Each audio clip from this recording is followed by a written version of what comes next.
Handa ko na po yung noodles, katulad ng hotdog, noodles niya, bawang, sibuyas, saka yung nor cubes, saka queso, saka spaghetti sauce. Isa ko na yung bawang, kahit na mantika. Add ko na rin ang sibuyas. Add ko na po dyan yung kasi nyo na po yung yung sibuyas o bawang. Pwede po. Isa lang sa mainit. Ano po yung iuna, pwede po yun kahit sibuyas.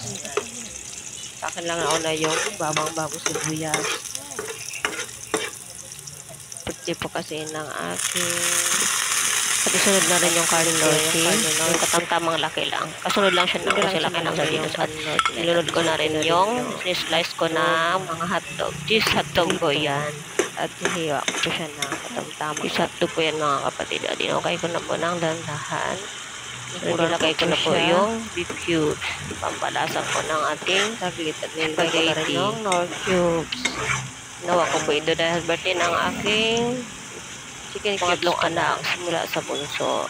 Saka nagkakulong konti. Nilunod ko na yung spaghetti sauce. 1 kilo. Pag nabili ko na sa tindahan, 1 kilo, may kasama na po yung sauce. So, yan po ang binibili ko po para alam ko po yung mag-estimate yung kadami ng spaghetti. At dandahan ko pong inuukay. At inukay-ukay ko po ng dandahan. Halo. Inuukay pala sa Bisaya. At ngayon din dahan ko na po yung tomato sauce na nilagay ko na din sauce. Yan. Dahan ko po nilagay yung sauce para paghalo ko siya ng nasa nyo po yun kung dandahan. Siguro nasa nyo po yung noodles at binukod nyo po yung sauce, binukod nyo yung noodles. Sa akin kasi hinahalo ko dahil nagsama ko na para pwede tuwid na po sila.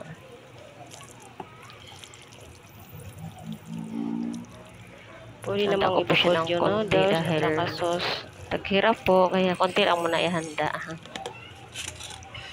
Kayo po ng dandahan natin at i-boost natin ng dandahan. Ko po yung iba dahil para mahalo po natin ito para sakto po ang kanyang pangtimpla.